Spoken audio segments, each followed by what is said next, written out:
Do you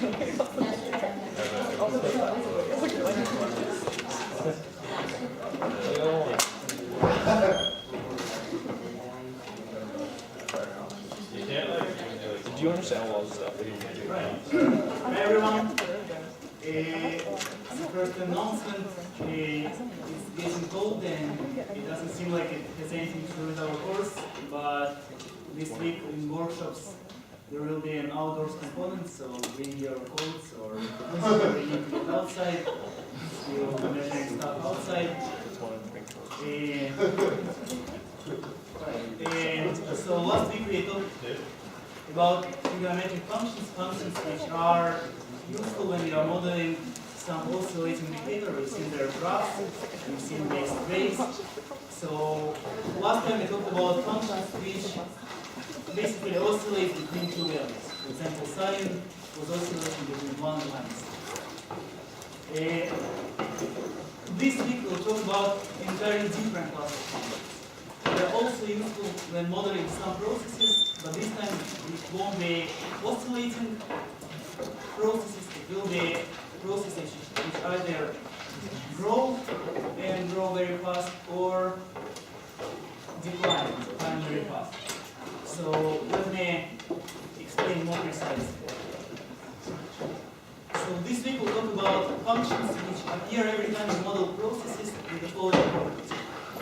You have a quantity which is changing over time, and the rate of change of this quantity is proportional to the quantity itself. So once again, a quantity which changes over time, and the rate of change of the quantity is proportional to the quantity itself. What kind of examples do I have in mind?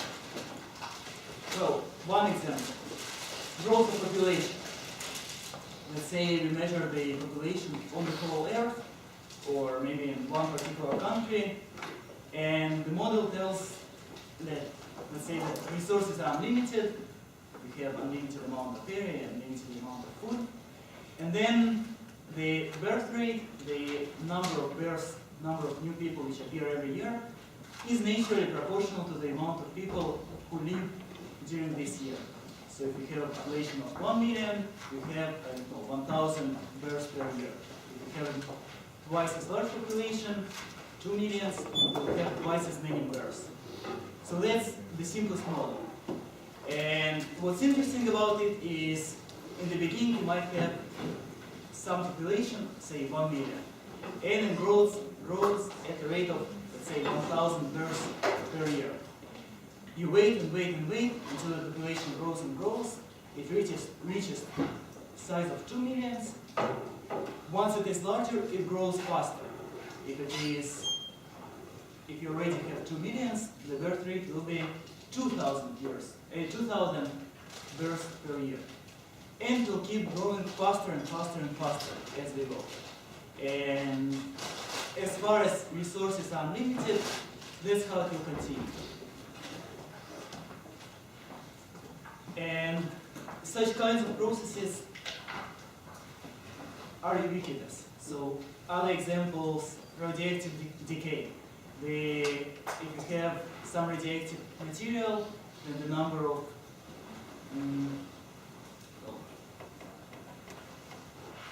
basically for each atom of this material, we have a certain probability that it will split into components which are not radioactive, and then the amount of material which is radioactive still, and the change in the amount of radioactive material in your file is proportional to the amount of radioactive material. The rate of change of the amount of this radioactive material is proportional to the amount of radioactive material which is in the file. So the more material you have, the more reactions of the type of atom radioactive material splits into non-radioactive components occur. So what are the examples? Population growth, radioactive decay,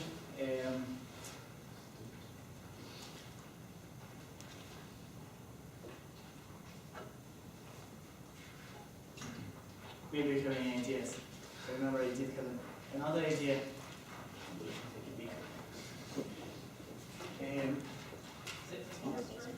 Yeah, interest rates.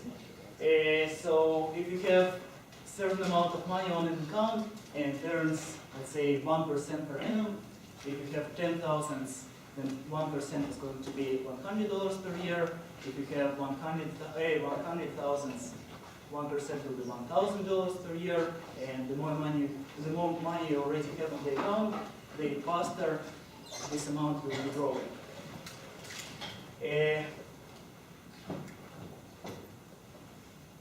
All right, so that's the kind of processes that we'll be modeling this week, and before we go to the actual mathematics of how all such processes can be modeled, we'll start with a kind of exploration of one particular function, which you'll later see is a model of such a process. So the function we'll be talking about is going to be function is 2 to the power x. Pretty simple function. You'll see that this function, if x is, let's say, time, then this function has a property that it doubles every unit of time. Let's say f of 1 is 2. So examples, f of 1 is 2, f of 2 squared is 4, f of 3 is 2 cubed, which is 8. So this function has a property that if you add 1 to its argument, the value of the function doubles. Next value is going to be 16, f of 4, and so on and so on. So it does have this property that rate of change of this function is proportional to, well, whatever the function is already. If it's already 4, in the next unit of time, it will grow by 4. If it's 8, in the next unit of time, it will grow by 8.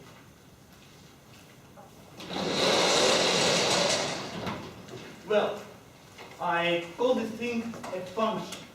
It means that I implicitly assume that I can plug in any number inside of this function. Okay, so first of all, what happens if I have, let's say, larger numbers, f of 6? What is 2 to the 6? Okay, what is 2 to the 6? 64. How can I find this? Why is it 64?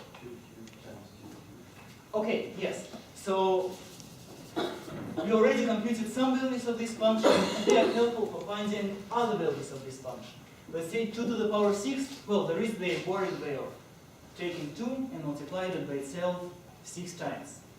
Well, we have to keep track of all the intermediate results. There is a slightly better way. 2 to the power 6 is 2 to the power 3 plus 3. What does it mean to multiply 2 by itself 3 times and then another 3 times? Well, it means you multiply it 3 times and then you multiply the result by. So basically you split this product of 6 with 2's, the product of 3 2's, and the product of another 3 2's. And we already know this, 8 times 8, and we know from multiplication table 64. So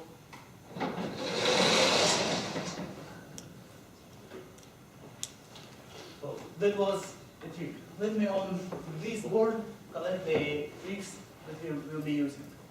It's tricks, they are also rules for how to deal with exponents, how to deal with things like a raised to some power. So rules. In your notes, just create some space, maybe half a page long, and the rules will be there. I will be editing this board as we go. So one thing, if you take a number a and raise it to the integer power, it's just a times a times a multiplied by itself n times. Another trick that we've seen just now a to n plus m is a to the power n times a to the power n. Because basically both sides are a multiplied by itself n plus m times.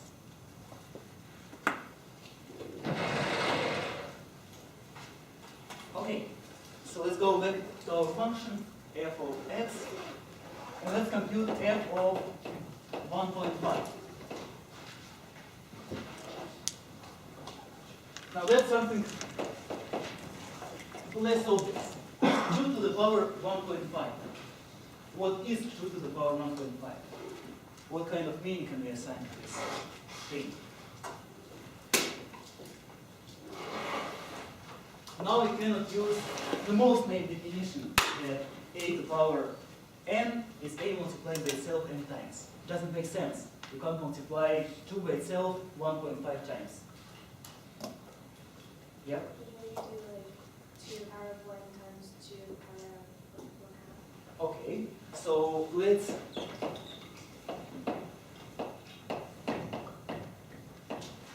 use this rule. A to the power m plus m is a to the power n times a to the power m.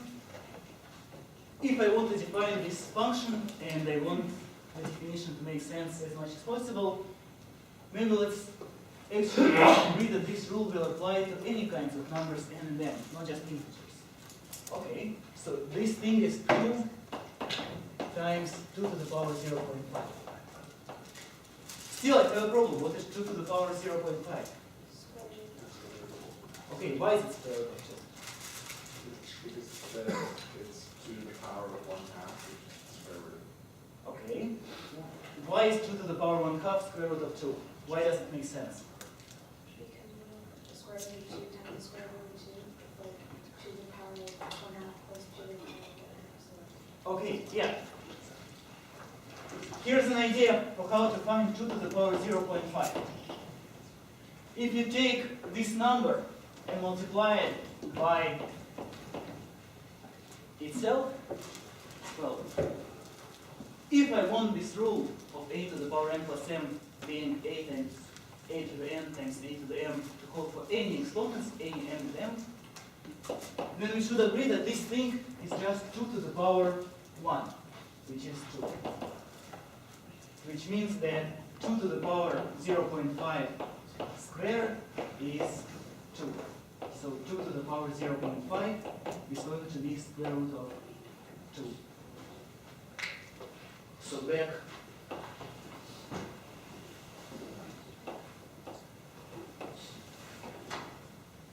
here, this is 2 square roots of 2.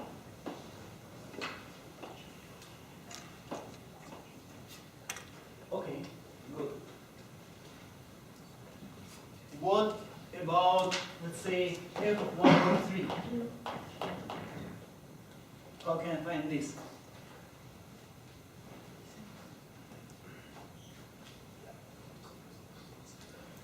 Okay, same idea. How do I apply same idea? So this is 2 to the power 1.3.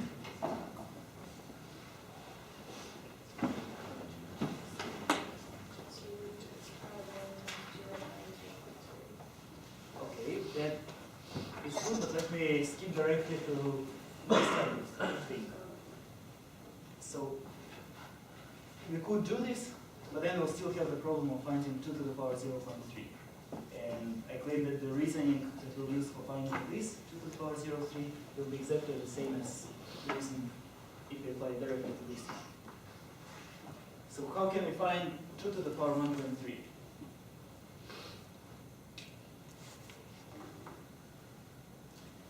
Okay, let me give you a hint. What happens if you take 2 to the power 1.3 and multiply it by itself 10 times? What is the result? Okay, so 2 to the power 1.3 multiplied by 2 to the power 1.3 repeated 10 times.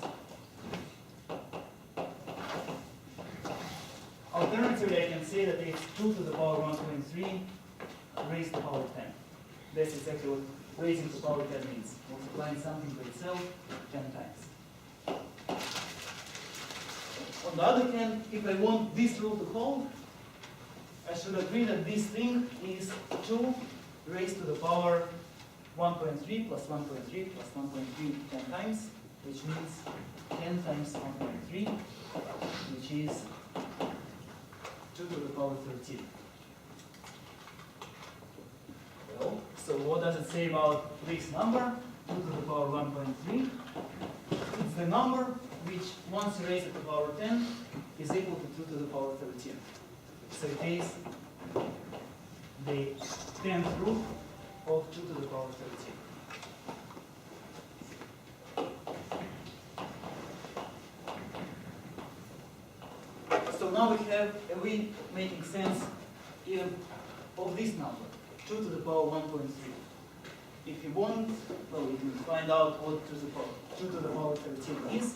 It is 2 to the power 10 times 2 to the power 3. 2 to the power 10 is 1024 times 8 is 8096. And then try to find some number which raised to the power 10 will give you this number. And well, if you try, you'll find that this is about 2.86. Wait. 2.46. It's not exactly this. There are many more digits after this. I just stopped here. That's why approximate equality sign here. Okay, let me write down the rules which I use here.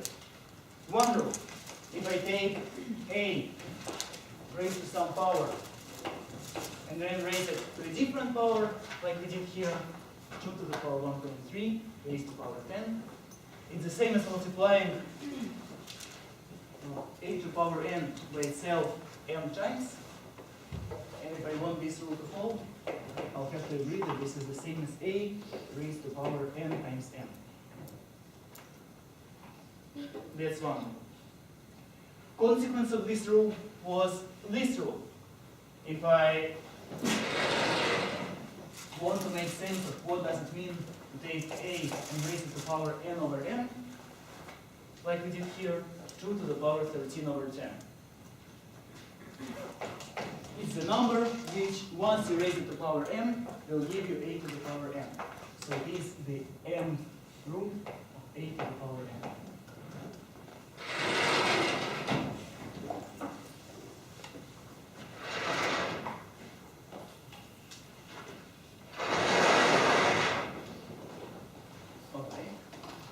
So now I can plug in any fraction into this function.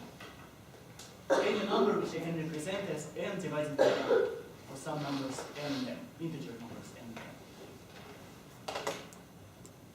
and n. Okay. Is my job done? Did I describe how to find the value of this function for any number?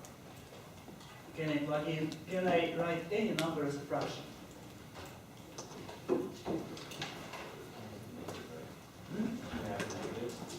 I can have negatives. Okay, so maybe,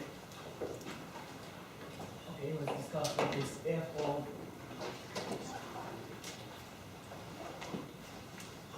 maybe let's make the negatives a little bit. Negatives can also be written as a fraction, just minus some number divided by some other number. Other some positive numbers which you still didn't talk about. Other positive numbers which cannot be written as a fraction. Irrational numbers. We, well, maybe not proved, but at least we talked about that not really all numbers are fractions. For example, square root of 2 has an infinite non-repeating expansion, decimal expansion. It cannot be written as a fraction. So what does it mean to find 2 raised to the power square root of 2? What kind of sense can I make out of this thing?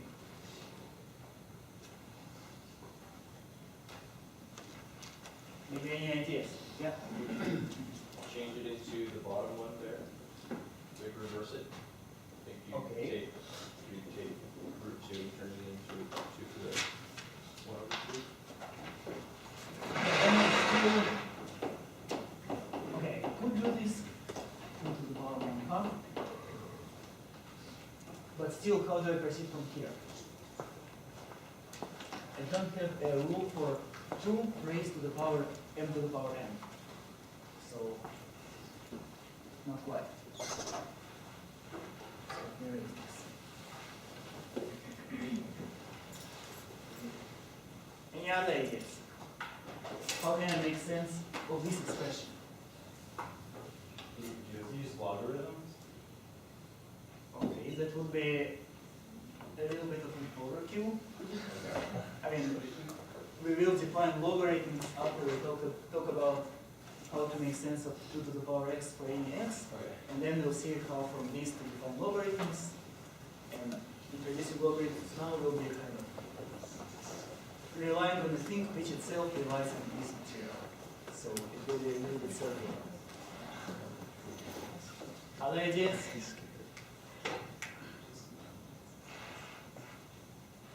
Well, the answer is we already know what is 2 raised to the power any fraction. For example, 2 raised to the power 1.4, or 2 raised to the power 1.41, or 2 raised to the power 1412, or 2 raised to any finite length approximation to square root of 2. So take square root of 2, truncate it at any point, you can find what is 2 raised to this power. I will want this function 2 to the power x to be continuous. So if I want a small change in this parameter, I will want the value of the function to change only slightly. So here the idea will be like this. Square root of 2 is, well, yes, it doesn't have a finite decimal expansion. It is 1.4142. I think the next one is 9. I'm not sure, but something like this. So it has an infinite decimal expansion like this. Well, yes, unfortunately I cannot rearrange 2 to this power right away. I didn't have any rules which will allow me to do this. What I can do is find such things. 2 raised to the power 1.4. 2 raised to 1.41. 2 to the power 1.414. 2, 1, 4, 1, 4, 3. Continue. If, as I explore these values, they converge, they come closer and closer to some particular number, I will declare this number to be 2 to the power square root of 2. So it's like in our limit calculations. Instead of finding 2 to the power x for this particular x, I'll find 2 to the power x for nearby values of x. And then, if they converge to some particular value, this value will be the value of this function at square root of 2. So, let's see whether that actually happens. 2 to the power, let me start, 2 to the power 1 is 2. 2 to the power 1.4, well, I know how to make sense of it. It's 10th root 2 to the power 14. It is, let me keep 3 decimal places. 2.639. Network is 100th root of 2 to the power 141. Even more complicated expression, still makes sense. It's some number which raised to the power 100 is still 2 to the power 141. I have no idea what 2 to the power 141 is. It's really a huge number, but still, this is some number which I can make sense of. So it turns out that it's approximately 2.657. Next one is 1,000th root of 2 to the power 1414, which is approximately 2.665.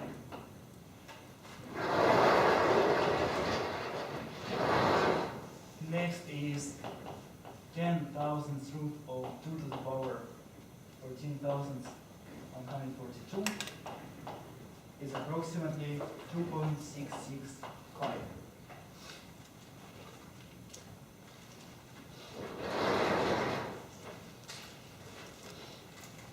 First observation, do these values converge to some particular value? It seems like they do. So look at this. What's the difference between this and this? Difference is 0.639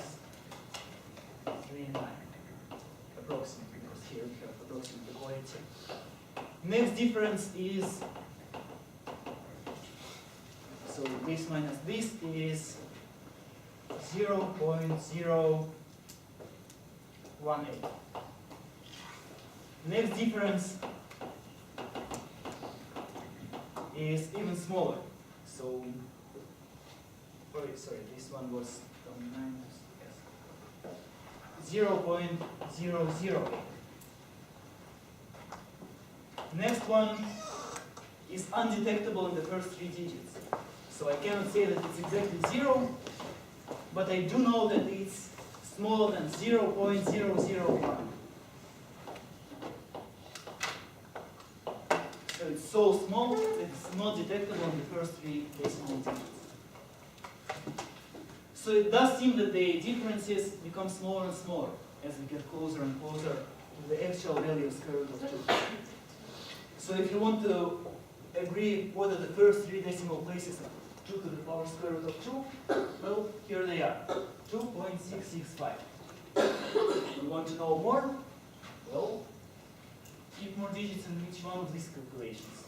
So if you want to know what are the first, let's say, 7 decimal places of 2 to the power square root of 2, go keep 7 digits here, 7 digits here, 7 digits here. Repeat this process until the difference becomes smaller than, the next differences become smaller than 10 to the power negative 7. So 1 over 10 millions. So keep doing this process until the 7th digit stops changing. In this way, you can make sense of what this number is. So we do not assign a meaning to this number in, well, in simple arithmetical sense. It's not some number which raised to some power is some convenient number. No, we give this number a meaning in the sense of approximation process. We know what is 2 to nearby numbers, 1.4, 1.41, and so on and so on. And then as our known values of functions approach some number, we say that this function and this number where we cannot evaluate the function, well, the value of this function is an approximation of these values. So in this sense, we can define even what this is. And of course, we can, so here I write that this is 2.665, and some digits which I did not compute, but I did tell how to compute them, if you want. And similarly, if you take any number, expand it, well, find its decimal extension, approximate it with fractions, like we did here, evaluate 2 to the power of these fractions, and take the limit.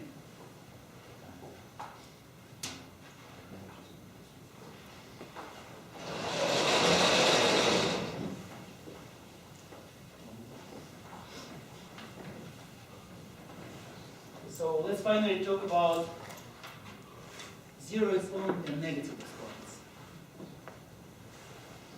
Maybe it's not a rule, but something that we will is true. A to the power of x will be limit as x1 goes to x, a to the power of x1. This is about continuity of the function a to the power of x.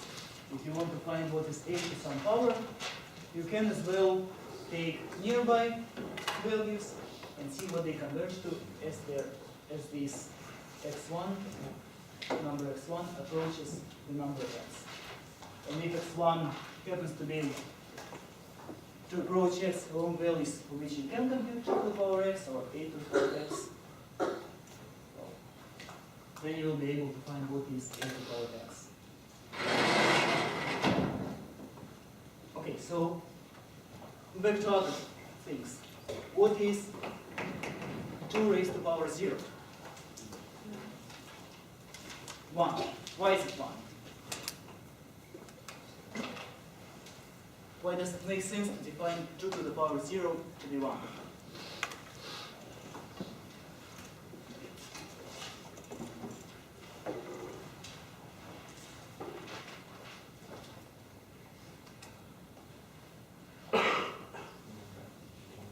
So it doesn't make sense to ask the question, what is the value of 2 multiplied by itself 0 times?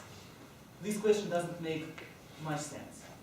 But still, there is a sense in which we can ask why 2 to the power 0 should be equal to 1 if we want all these rules to hold. So, any ideas?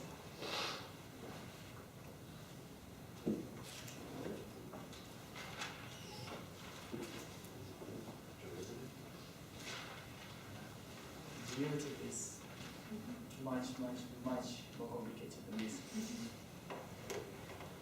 This is really simple.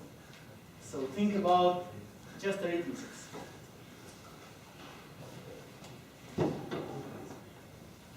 What is so special about the number 0? If you were to explain to somebody what is 0, to somebody who, I don't know, lived in ancient times, 5,000 years ago, and thought only about positive numbers, positive natural numbers, 1, 2, 3, 4, 5. How would you explain the concept of 0?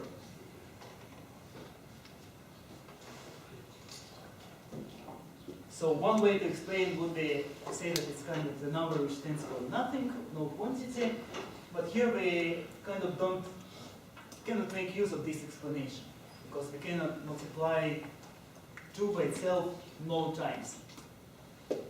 But another explanation would be, if you add 0 to any number, you get this number back. So we already know what does it mean to add 1 to a number, it's kind of incremental to a number, but if you add 0 to a number, it's like doing nothing to this number. Oh, so let's look what does it mean to take 2 raised to the power 0 plus some number. Let's say 1. What is it? Well, according to our rules, it should be the same as 2 to the power 0 times 2 to the power 1, which is 2 to the power 0 times 2. On the other hand, well, since we just explained what does it mean to add 0 to a number, it should not change the number. It should be just 2 to the power 1. So here's an explanation for what 2 to the power 0 is. Multiplying something by 2 to the power 0 doesn't change this something. So what is 2 to the power 0? 1. And that's an explanation for why it makes sense for 2 to the power 0 to be 1. It is a convention, so it's not like, it does not directly follow from the very definition of a to the power n being a multiplied by itself n times. But it does follow if we want these rules to be satisfied for any exponents n and n, not just positive integers.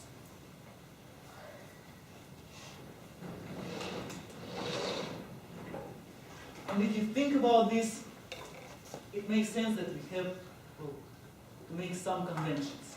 Because when people started even inventing numbers, well, first of all, numbers were abstractions of the concept of quantity. You have 1 sheep, 2 sheep, 3 sheep, then you have 1 herd plus another herd, together you invent addition of positive numbers.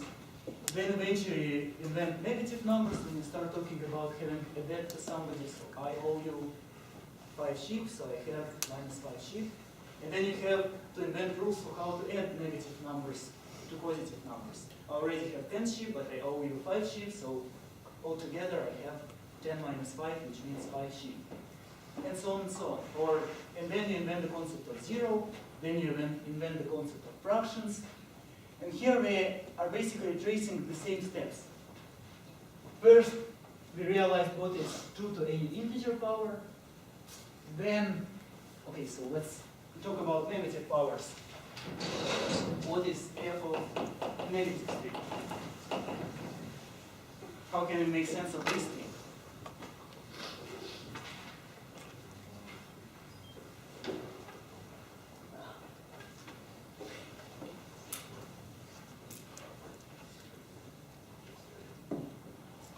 Once again, think about mirroring the process of inventing what is the meaning of number minus 3.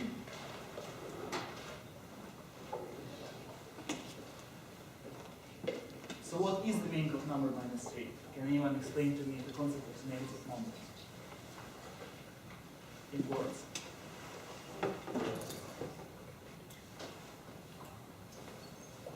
Yeah. The inverse times 3, What is the inverse? What is negative 1? or 1 over negative, or 1 over 2, or 1 over the number that's. Okay. That's the correct answer.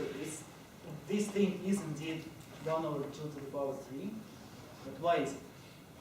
Do you have an explanation for why it should be this thing given these rules?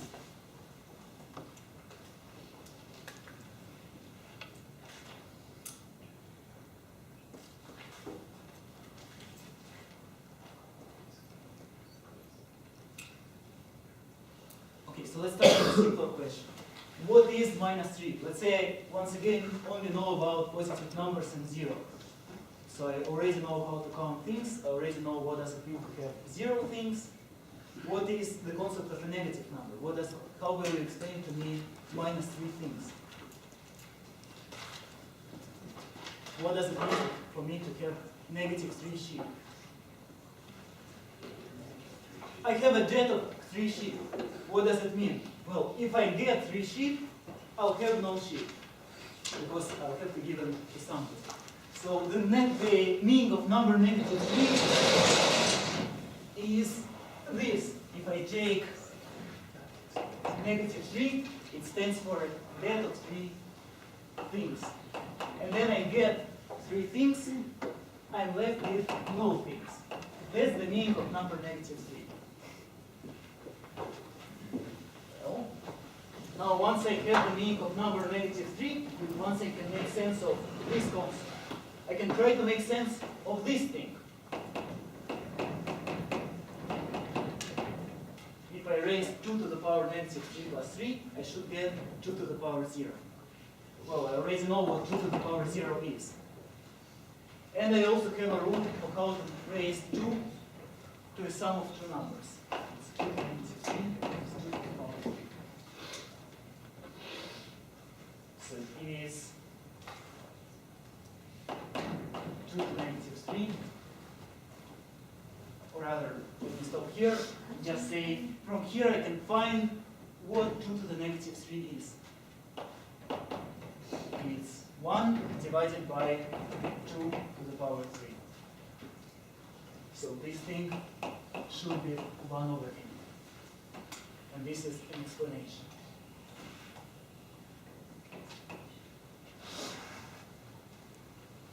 So let me write the more general rule.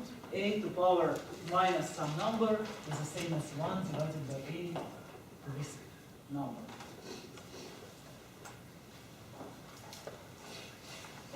And a to power 0 is 1, provided that a is not 0.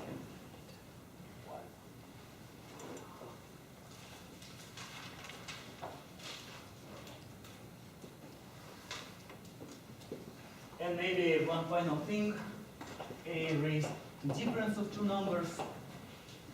Well, it's the same as a to the power n plus minus m. So it's a to the power n times 1 over a to the power m.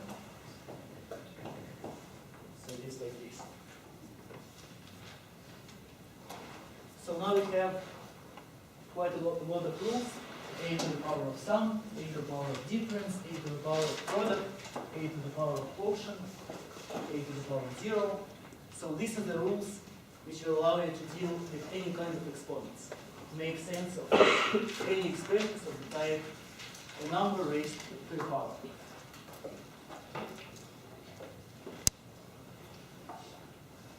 Okay, so we talked quite a bit about the value of this function at particular points. Maybe first questions about this thing. Just how to make sense of 2 raised to any power.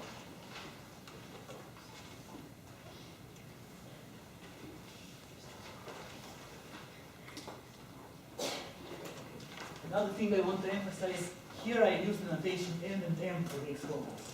And usually we treat n and m as positive integers or some integers. These rules hold for any exponents, not necessarily integers. So, well, except for the first one. For the first one, m has to be a positive integer, but otherwise, these rules hold for any n and m, any numbers. And the reason they do is because we build the definition of a to the power of whatever number in such a way that these rules will hold. We basically said that we want these rules to hold, and then build the definition of what does it mean to take a and raise it to some non-integer power in such a way that these rules still hold.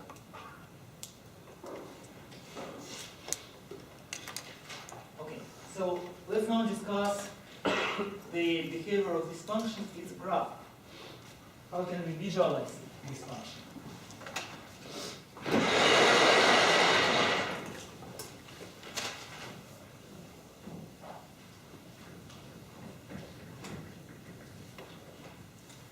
Well, that should be simple, given everything that we already discussed. Graph y to the power x.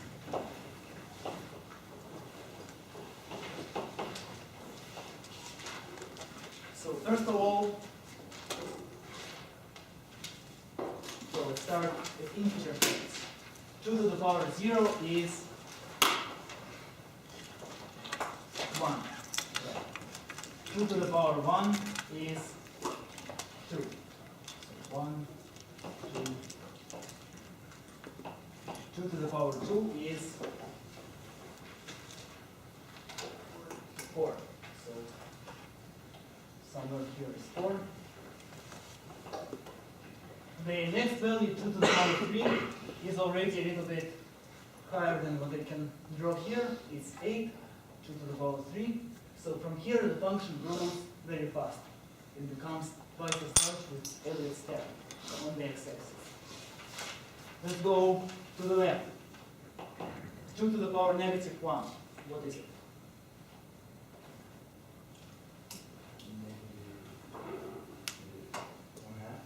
1/2, yes. So 2 to the power minus 1 is the same as 1 divided by 2 to the power 1, so it's 1/2. 2 to negative 2, what is it? 1/4. 1/4. Similarly, 2 to negative 3 is 1/8. And becomes, so the pattern is clear. I go one step to the left, the value of the function becomes half of what it used to be. So next one is going to be 1/16, 1/32. So really tiny values. They never will become equal to 0. They will become really small positive numbers. So 1 divided by 2 to some power, not quite 0. And in between, well, 2 to the power 1/2 is square root of 2, so it's somewhere here. You can plot other points. Basically, you'll see such a graph.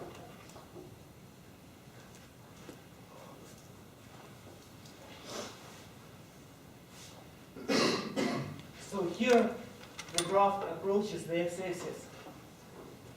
Here we have values 1/16, 1/32, and so on and so on. Never quite becomes 0. So it's never crosses the x-axis.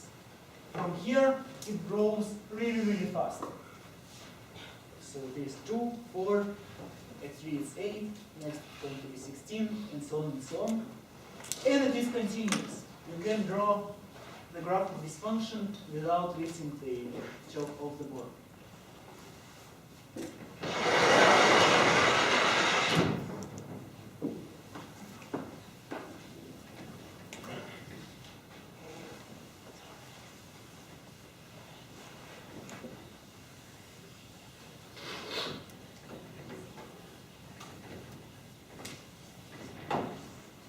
Okay, questions about this function, the graph of this function? Okay. Let's start talking about the derivative of this function. So next thing after we understand how a function behaves, this qualitatively or in a picture, is to understand how it changes. What is its derivative? How fast it changes. So let's talk about derivative.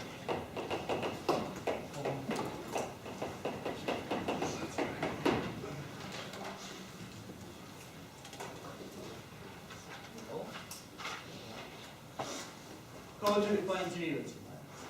Every time we see a function which is not one of the functions which we already know, it's not x to some power, it's not sine and cosine, not product, quotient, some difference of those, we will have to resort to definition. So what is derivative of 2 to the power x? Well, what was the definition of derivative?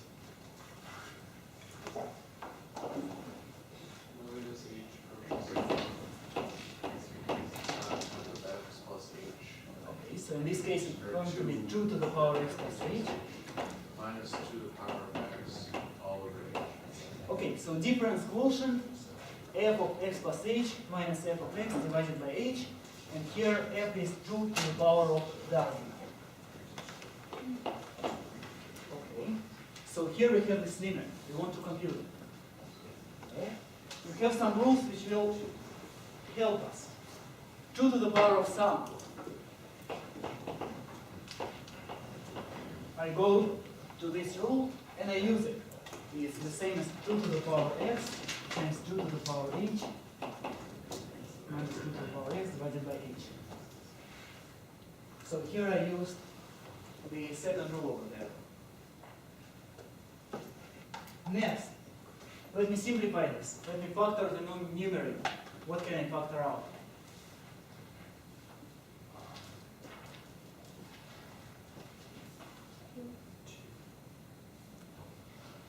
Just 2? 2 to the power x. So I have a factor of 2 to the power x here and also here. I can factor it out. Limit is equal to 0, 2 to the power x times 2 to the power h minus 1 divided by h. So if you multiply 2 to the h minus 1 by 2 to the power x, you get exactly this.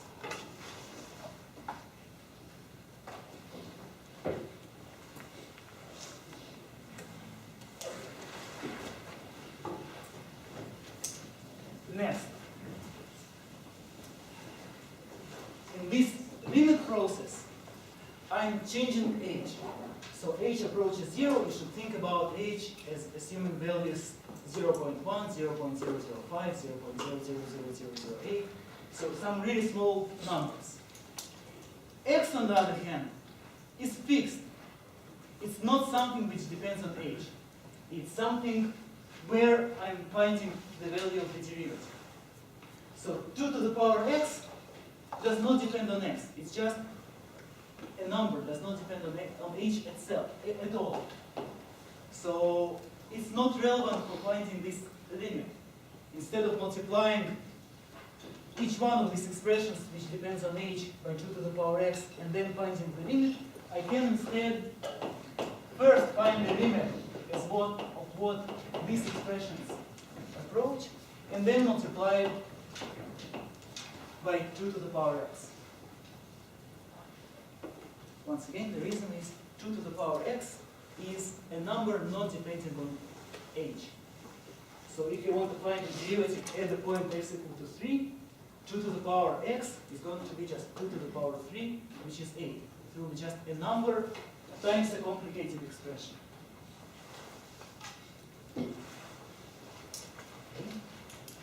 final observation is this thing is some number.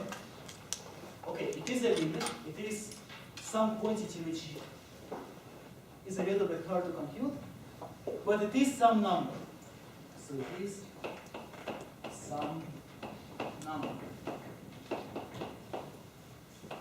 not the function of x.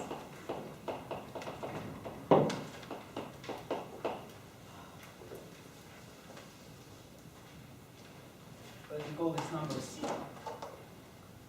So I can say that it's 2 to the power x times some number. What do I mean by some number? Well, I mean something really, really concrete. If you take h equal to, say, 0.1, you can actually find this number. How? Well, h equal to 0.1.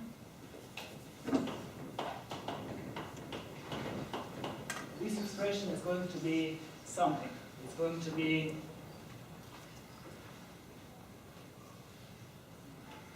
0.695.